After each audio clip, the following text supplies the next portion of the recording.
போதும் நல்லா இருமா. உன்னாலதான் என் கனவு நிஜமாக போகுது. இப்பதான் என் மனசு நிறைவா இருக்கு. பிரகாஷோட வம்சத்தை சுமந்த அடுத்த தலைமுறைக்கு கொண்டு போக போற. இதை கேட்ட நித்யா இடி விழுந்தது போல் செயலற்று நின்றாள். யாரை தன் உடன்பிறவா சகோதரியாக எண்ணி அன்பு காட்டினாலோ அதே அக்ஷயா தன் வாழ்க்கையை சிதைப்பவளாக மாறுவாள் என்று அவள் கனவிலும் நினைக்கவில்லை. நித்யா ராகவிடம் அவன் தனக்கு செய்த உதவிக்காக நன்றி சொல்கிறாள். அவள் கூறியதை கேட்ட ராகவ் மார்புக்கு குறுக்காக தன் கைகளை கட்டிக்கொண்டு அவளை பார்த்து பெருமையுடன், வெறும் தேங்க்ஸ் மட்டும்தானா என்று கேட்டான். அப்படின்னா நான் வர என்ன செய்யணும் என்பது போல நித்யா ராகவை கேள்விக்குறியாக பார்க்கவும், உனக்காக நான் பல லட்சம் ரூபாய் பிசினஸ் விட்டுட்டு ஓடி வந்திருக்கேன். அதோட அந்த பிரகாஷ் இப்ப என்ன தன்னோட பரம எதிரியா நினைக்கிறான். இதுக்கெல்லாம் வெறும் தேங்க்ஸ் சொல்லி எஸ்கேப் ஆகலான்னு பாக்குறியா என்று ராகவ் கேட்கவும், அப்படின்னா நான் வர என்னதான் சார் செய்யணும் என்று நித்யா மிகவும் எச்சரிக்கையுடன் கேட்டாள். அவன் பேர் என்னன்னு சொல்லு என்று ராகவ் கூறினான். ராகவ் சார், நீங்க என் மாஸ்க்மேனை பத்தி தான் கேக்குறீங்கன்னு எனக்கு புரியுது. ஆனா அவரை பத்தி எனக்கு எதுவும் தெரியாது. அப்படி இருக்கும்போது நான் என்னத்த சொல்றது என்று நினைத்த நித்யா எதுவும் சொல்லாமல் அமைதியாக இருந்தாள். நானும் அவன் யாருன்னு தெரிஞ்சுக்க என்னால முடிஞ்ச வரைக்கும் ட்ரை பண்ணி பார்த்தேன். ஆனா என்னால முடியல என்று கூறிய ராகவ் மேலும் தொடர்ந்து, உன் புருஷன் அந்த பிரகாஷ், அவனை விட வேர்ல்ட் லெவல் ஃபேமஸ் கார் டிசைனரான என்னையே வேணான்னு சொல்லிட்டு அவன்கிட்ட அப்படி என்ன இருக்குன்னு தன்னோட முகத்தை கூட வெளியில காட்டாத ஒருத்தனை நீ செலக்ட் பண்ணிருக்கா. அவன்தான் வேணும்னு என்ன அவாய்ட் பண்றியே. அந்த பிரகாஷ் உன்கிட்ட பிரச்சனை பண்ணும்போது அவன் எங்க போனா? நீ இப்ப கர்ப்பமா இருக்க. ஆனாலும் உங்க பெரியப்பா ட்ரீட்மெண்ட்டுக்காக நீ இப்படி ஓடி ஓடி சம்பாதிச்சுட்டு இருக்கியே. இதையெல்லாம் அவன் சும்மா வேடிக்கை பார்த்துட்டு இருக்கிற இவன்லாம் மனுஷனே இல்ல. அவன் மட்டும் என் முன்னாடி வரட்டும், அவன் கன்னத்துல 4 அறைய விட்டு நீ எல்லாம் மனுஷனடான்னு நான் கேட்பேன் என்று ராகவ் கூறினான். அவன் கூறியதை கேட்ட நித்யா, அவருக்கு ஏதோ பிரச்சனை இருக்கு, அதனாலதான் அவர் தன்னோட முகத்தை வெளியில காட்டாம இருக்காரு என்று கூறினாள். முகத்தை காட்ட முடியாத அளவுக்கு அப்படி என்ன அவனுக்கு பெரிய பிரச்சனை என்று ராகவ் கேட்டுக்கொண்டிருக்கும் போது நித்யாவின் முகம் மாறியது. ராகவிற்கு பின்னால் பார்த்து, நீங்களா, நீங்க எப்ப வந்தீங்க என்று ஆச்சரியமாக கேட்டாள். ராகவை தாண்டி நித்யாவிற்கு அருகில் வந்த மாஸ்க்மேன் கொஞ்சம் கூட யோசிக்காமல் உரிமையுடன் அவளுடைய கைகளை பிடித்துக் கொண்டான். உடனே நித்யாவும் அவனுடைய கைகளை இறுக்கமாக பிடித்துக் கொண்டாள். போலாமா பேபி என்று மாஸ்க்மேன் அவளை பார்த்து புன்னகையுடன் கூறினாலும் அவனுடைய நெற்றியில் விழுந்த வியர்வை துளிகளையும் வேகமாக ஓடி வந்ததால் படபடவென்று அடித்துக் கொள்ளும் அவனுடைய இதய துடிப்பையும் அவள் கவனிக்க தவறவில்லை. அவனுடைய மாஸ்க் அணிந்த முகத்தை நிமிர்ந்து பார்த்தவள் போகலாம் என்பது போல தலையை அசைக்கவும் அவர்கள் இருவரும் அங்கிருந்து கிளம்பினார்கள்.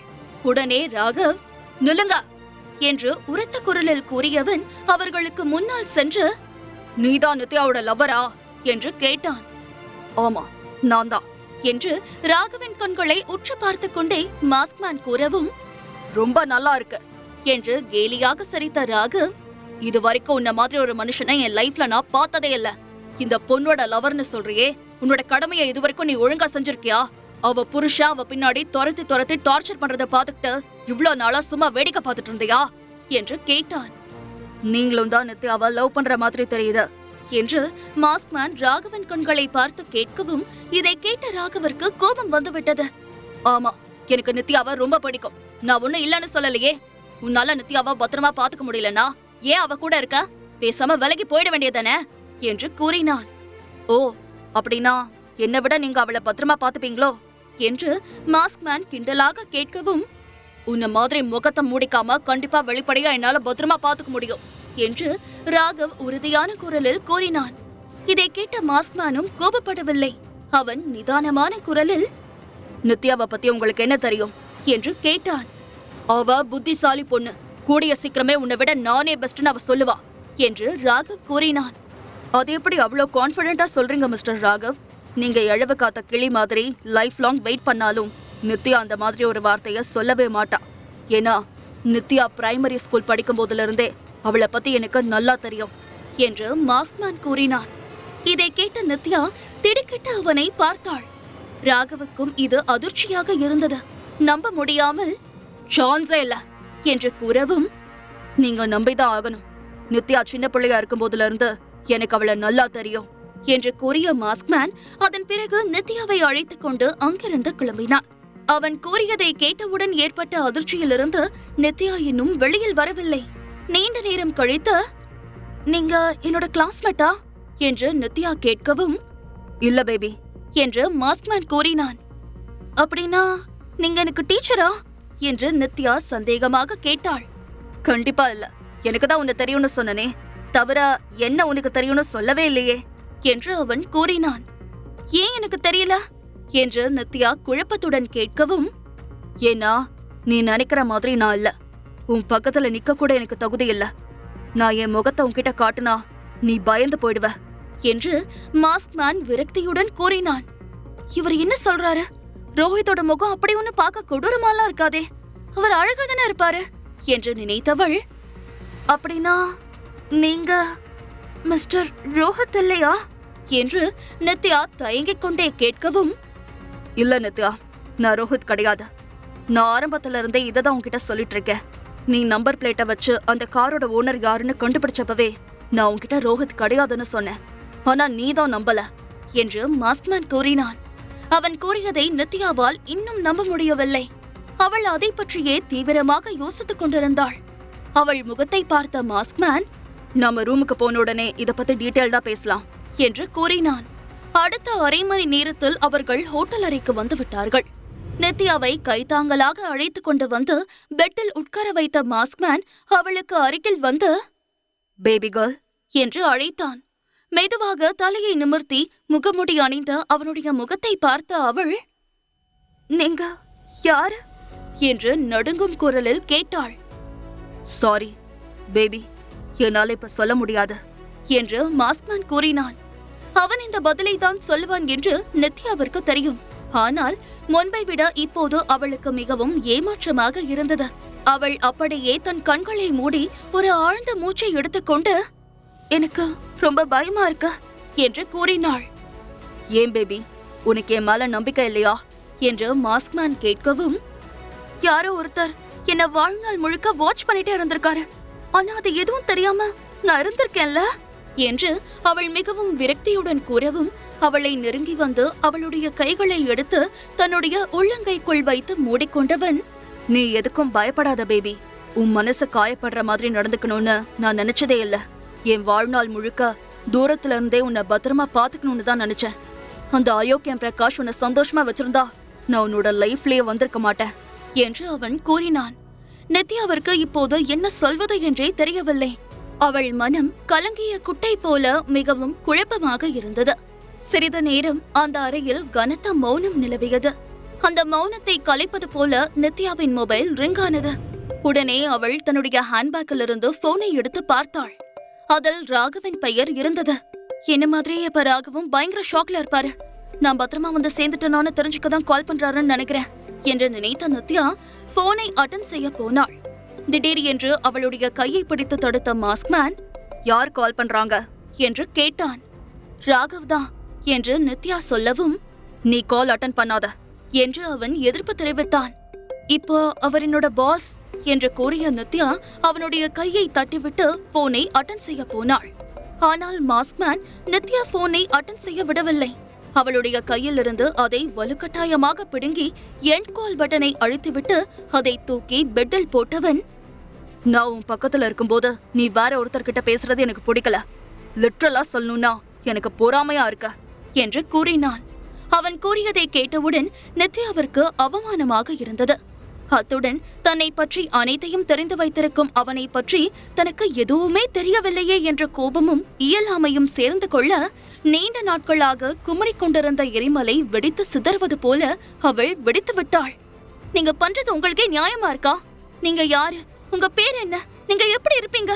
இப்படி உங்களை பத்தி எனக்கு எதுவுமே தெரியாது. ஆனா என்னை பத்தி A to Z உங்களுக்கு எல்லாமே தெரியும். என் வயித்துல வளர்ற குழந்தையோட அப்பா முகத்தை நான் இது வரைக்கும் பார்த்தது கிடையாது. பார்க்கவும் எனக்கு உரிமை இல்ல. என்னோட நிலைமை வேற எந்த பொண்ணுக்கும் வரக்கூடாது என்று அவள் ஆவேசமாக கேட்டாள். இதற்கு பதில் சொல்ல முடியாமல் அவன் தலையை குனிந்து கொண்டான். மத்த ஆம்பளைங்க கிட்ட இருந்து போன் வந்தா கூட நான் அட்டென்ட் பண்ண கூடாதுன்னு சொல்றீங்களே, ஆனா உங்களை பத்தி எனக்கு என்ன தெரியும் சொல்லுங்க? உங்க பின்னாடி எத்தனை பொண்ணுங்க சுத்திட்டு இருக்காங்க? நீங்க யார்கிட்ட பேசிட்டு இருக்கீங்க? நீங்க என்ன வேலை பாக்குறீங்க? அவ்வளவே உங்க பேர் என்னன்னு கூட எனக்கு தெரியாது. நான் பக்கத்துல இருக்கும் போதே எனக்கு தெரியாம என் புருஷனை என் தங்கச்சியை திருடிக்கிட்டா. அப்படி இருக்கிறப்ப ராத்திரியில மட்டும் என் கூட இருக்கிறவங்கள நான் எப்படி நம்புறதுன்னு சொல்லுங்க? இதுல இப்போ ஒரு குழந்தையும் பிறக்க போகுது என்று கூறியவளால் அதற்கு மேலும் தன்னை கட்டுப்படுத்திக் கொள்ள முடியவில்லை. தன்னுடைய முகத்தை மூடிக்கொண்டு கதறி அழ ஆரம்பித்தாள். அவள் அழுவதை பார்த்த மாஸ்க்மேனால் தாங்கிக் கொள்ள முடியவில்லை. அவளுடைய முகத்திலிருந்து கைகளை விலக்கியவன், "ப்ளீஸ் அழாத பேபி, என்னால தாங்கிக்கவே முடியல" என்று கூறி அவள் கண்ணீரை துடைக்கப் போனான். உடனே ஆவேசமாக அவனுடைய கைகளை பிடித்து தள்ளிய நித்யா, "இப்படி பேசி பேசியே என்ன வாயை திறக்க விடாம பண்ணிட்டீங்க. இனிமேலும் என்னால நீங்க சொல்றது கேட்டுக்கிட்டு அமைதியா இருக்க முடியாது. அந்த பிரகாஷ் என்னை ஏமாத்தின மாதிரி நீங்களும் என்னை ஏமாத்த மாட்டீங்கன்னு என்ன நிச்சயம் சொல்லுங்க. நல்ல வேலை, அந்த பிரகாஷுக்கும் எனக்கும் குழந்தை இல்ல. அதனால அவனோட ரிலேஷன்ஷிப்பை கட் பண்றதுல எனக்கு பெருசா எந்த பாதிப்பும் இல்ல. ஆனா இப்ப என்னோட நிலைமையே வேற. நம்மளுக்கு நம்ம குழந்தை அப்பா யாருமா, அவர் எப்படி இருப்பாருன்னு என்கிட்ட கேட்டா நான் என்ன பதில் சொல்றது சொல்லுங்க. என் குழந்தைக்கு நான் ஒரு பொறுப்பான அம்மாவா இருக்கணும்னு நினைக்கிறேன்" என்று கூறியவள் ஒரு முடிவுக்கு வந்தவளாக தன் கண்களில் வழிந்த கண்ணீரை துடைத்துக் கொண்டு, "நீங்க உங்க முகத்தை தான் என்கிட்ட காட்ட மாட்டேன்னு சொல்லிட்டீங்க. ஆனா லைட் ஆஃப் பண்ணிட்டு இருட்டிலேயாவது நான் உங்க முகத்தை தொட்டு பார்க்கணும்" என்று அவள் உறுதியான குரலில் கூறினாள். அவள் கூறியதை கேட்ட மாஸ்க்மேன் எதுவும் சொல்லாமல் ஒரு சிலையைப் போல அப்படியே அமைதியாக இருந்தான். அந்த அறையில் சிறிது நேரம் வரையில் குண்டூசி போட்டால் கூட சத்தம் கேட்கும் அளவிற்கு ஒரு கனத்த அமைதி நிலவியது. எவ்வளவு நேரம் அவர்கள் இருவரும் அப்படியே உட்கார்ந்திருந்தார்கள் என்று தெரியவில்லை. நீண்ட நேரம் கழித்து ஒரு ஆழ்ந்த பெருமூச்சை வெளியேற்றிய மாஸ்க்மேன், "சரி" என்று கூறினான். அவன் கூறியதை கேட்ட நித்யாவால் தன்னுடைய காதுகளையே நம்ப முடியவில்லை. "இப்ப என்ன சொன்னீங்க?" என்று கேட்டாள். "ஆமா, நீ என்னோட முகத்தை தொட்டு பார்க்கலாம். ஆனா தொட்டு பார்க்கும்போது நீ எப்படி ஃபீல் பண்ணினாலும் என்னை விட்டு போக மாட்டேன்னு எனக்கு சத்தியம் பண்ணி கொடுக்கணும்" என்று மாஸ்க்மேன் கூறினான். அவன் கூறியதை கேட்ட நித்யாவின் இதயம் படபடக்க ஆரம்பித்தது. இவர் எதுக்காக இந்த மாதிரி ஒரு சத்தியம் கேட்கிறாரு என்று யோசித்தவள், "தயவு செஞ்சு நான் உங்களை கஷ்டப்படுத்துறதா நினைக்காதீங்க. உங்க முகத்தை பார்க்கதான் நீங்க அனுமதிக்கல. அட்லீஸ்ட் அதை தொட்டு பார்க்கணுங்கிற ஆசைய என்னால கண்ட்ரோல் பண்ணிக்க முடியல" என்று நித்யா கூறவும், "நீ என் மேல ஆசையா இருக்கிறத பார்க்கும்போது எனக்கு ரொம்ப சந்தோஷமா தான் இருக்கு. ஆனா நீ என் கூட இருக்கிற ஒவ்வொரு நிமிஷமும் எந்த நிமிஷம் நீ என்னை விட்டு விலகி போயிடுவியோங்கிற பயம் எனக்கு அளவுக்கு அதிகமாவே இருக்கு" என்று மாஸ்க்மேன் கூறினான்.